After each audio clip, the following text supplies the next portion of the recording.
everybody. It is a beautiful Tuesday morning. Today is my kids' first day of homeschool. So they're in there doing that right now. And I am having a cup of coffee and I just wanted to touch base on a couple things. So one is, like a let's be ready for these types of things talk. And the other one is actually surprisingly good, which is I'm pensive about anything good these days, but I'm excited. So let's get on with the first thing that I want to talk about. And I am sitting outside in the beautiful garden, and if the wind is bothersome, I apologize, but it is too pretty out here not to be sitting here. It's about 70 degrees and it's just lovely, and I am so enjoying this weather. So anyways, the first thing I want to talk about is what is going on with all these Venezuelans, guys?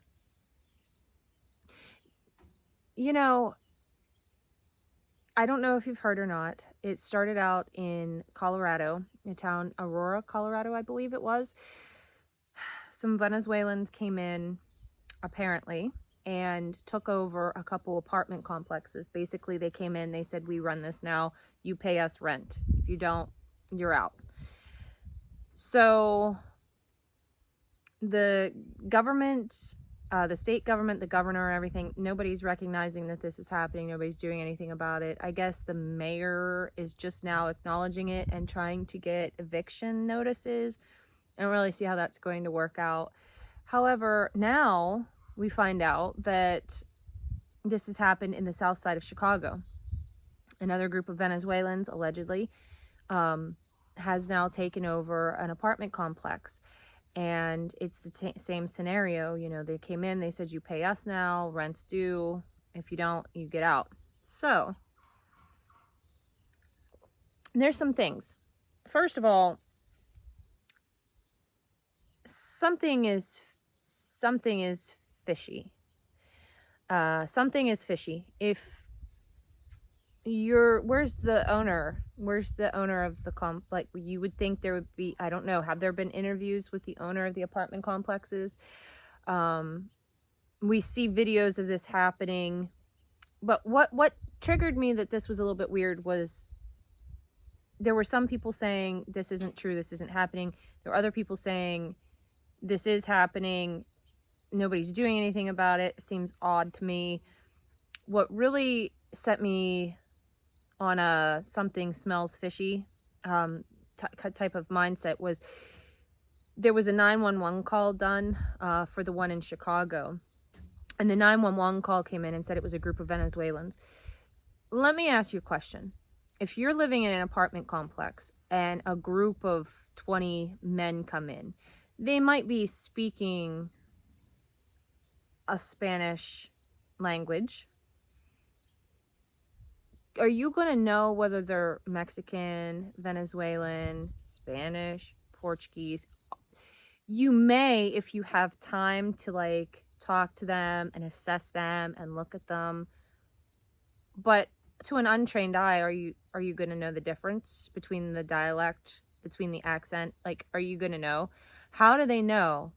How do they call in and say these? Did they knock on the door and say, "Hey, we're Venezuelans, we run this country, or we run this apartment complex now"?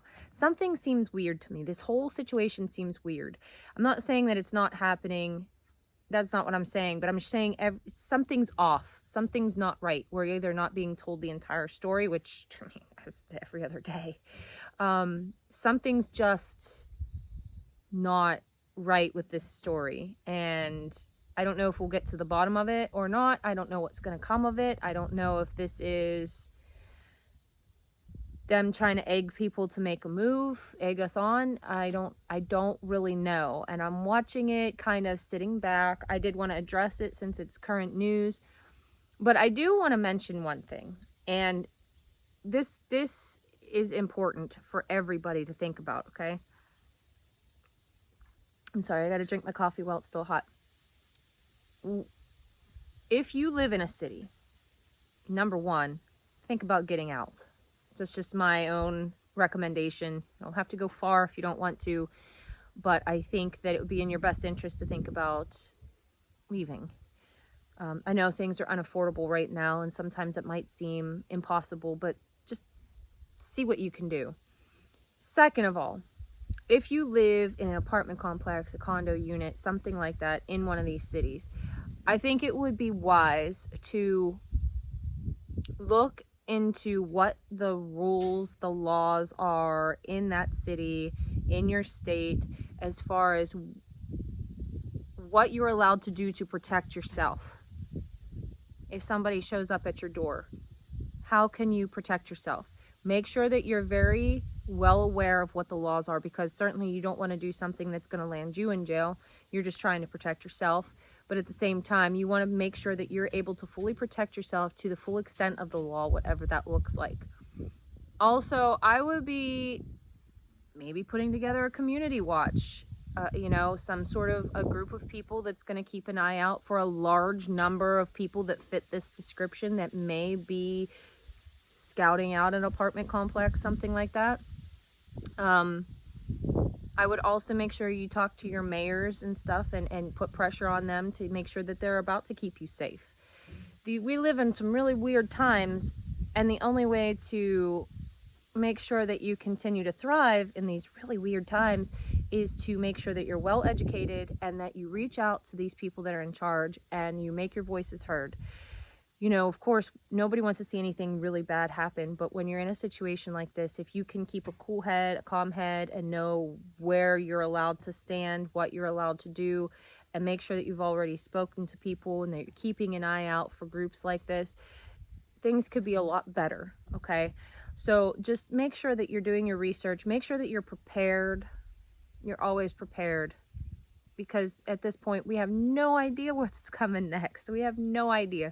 There are so many people in this country now, and we have no idea what they're like and who they are and what their intentions are. So it's just best to know what you are capable to do to protect yourself, and make sure that you have what you need to be able to protect yourself. Okay? All right. I think that's going to about do it for that, because again, this story seems a bit weird, and until I have more information, I don't want to go too far into it, because I don't know if we're being baited. It's so hard to tell these days, and I don't know. Leave your comments down below what you think is going on. Sometimes you want to believe what you're seeing. Sometimes you can't believe what you're seeing. It's really difficult. There's some things that just don't add up for me. So I'm really interested to see what you guys say. Sometimes you guys have really, really good, resources, and I'd love to hear what they are. Now, I want to move on to the second thing, because I'm actually excited about this, and I did some research this morning as soon as I found out about it. So, RFK I was scrolling on Instagram, and he came up. I wasn't actually even following him on Instagram. I am now. But it came up in my recommended, probably because I follow a lot of people that do regenerative agriculture, and a lot of homesteaders and a lot of stuff like that. And so that's probably why this came up as a recommended.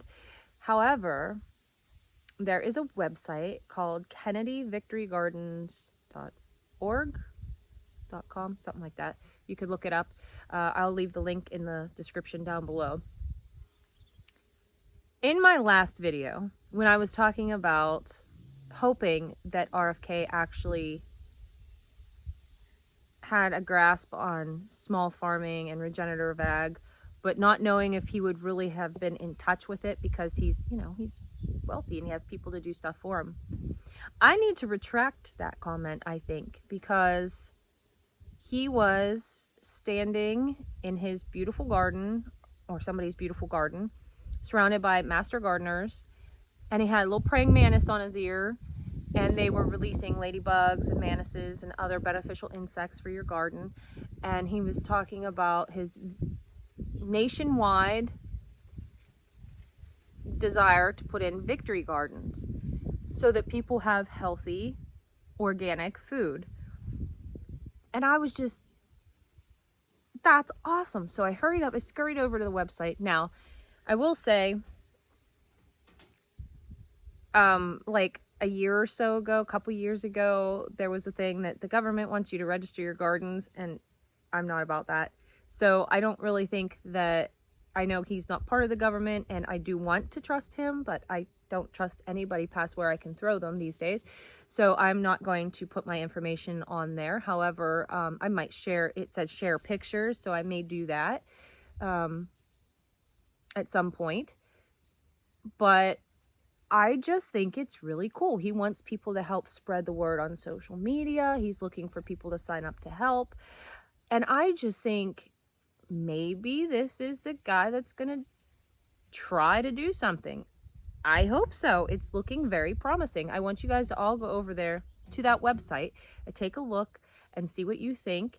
It's very well put together. Now, I'm sure he himself is not the one that's putting together this website. But if these are the things that he's promoting and these are the things that he's preaching, then I am all ears. I am here for it, and I hope it continues. He's talking about composting and beneficial insects and all about regenerative ag, which is so important because I really feel like that's the answer to so many problems. Now, most of this is still pivoting around your garden. I hope that he branches out to other agriculture ventures such as cows, goats, you know, the whole 9 yards, because regenerative ag doesn't just shop in your garden. It does go all over parts of the farm.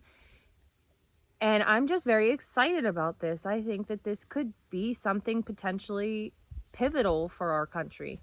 I didn't realize, I guess, how in depth he was with this. And I did have somebody mention before that he had done a podcast about it in the past. And I do want to still go back and check that out. Just haven't had time. But this is something that I'm actually excited about, which is shocking because I'm not excited about anything in politics right now. But this I'm excited about. So I want you guys to tell me, you know, what you think about this. I want you to tell me, do you trust registering your garden with something like this? I think doing a community garden with the regenerative ag, with all hands on deck, and then everybody gets to reap the benefits is a beautiful thing, and that I'm down for. Like, we have vacant lots in our town. I'm wondering, can we put in a regenerative ag, you know, victory garden, a Kennedy garden, I think they're calling it. It's very cool, you know, because he went on and he explained how victory gardens came about. And yes, I did try a victory garden here earlier this year, but with our lack of water, our droughts, you know, and just I had too many ventures going on. I wasn't able to keep up with weeding. I ended up mowing it all.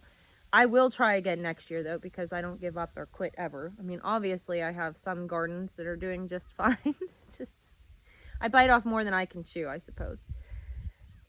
But yeah, that's basically what I wanted to talk to you guys today about. I wanted to talk to you about the whole Venezuela issue. It just doesn't sound, there's something off. There's something not, that water is muddy. And I also wanted to end on a good note with these victory gardens. I want to trust. I want to cheer for it, and I want to believe that somebody's finally on the same page. I think that's great. I don't really think I ever expected to hear a politician speaking about things like this again. And that gives me a lot of hope. I don't agree with him on all of his policies, but I can really get behind a man who's talking about regenerative ag. That's like me sitting here thinking, listening to Joel Salatin or Greg Judy or, you know, any one of the number of homesteaders that I listen to. And when I can put a politician in a category like that, it really helps me to connect more with that individual, that he gets it. He may not get it thoroughly, but he gets it. And man, that's so important.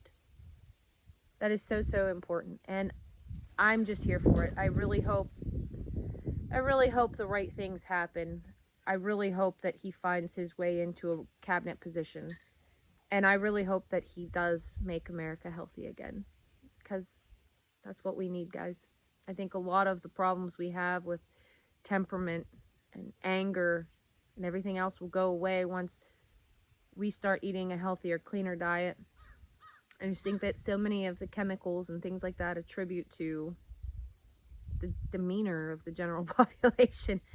Because when you go outside and you pick something fresh from the garden and you eat it, you can't help but just smile. It makes your day a lot better. Anyways, guys, I hope you enjoyed this video. Please leave all your thoughts and comments down below. I love reading them all. I try to interact with everybody as best I can. I really do appreciate it. It seems like some of the I'm losing some of the followers that I had gained, just a few here and there. I noticed they'll fall off, so check to make sure that you're still subscribed. If you're not and you enjoyed this little coffee chat we had here, please make sure to subscribe and share it with your friends. I really appreciate it. You guys are the best. And as always, I hope you have a great day, and I will see you in the next video. Bye.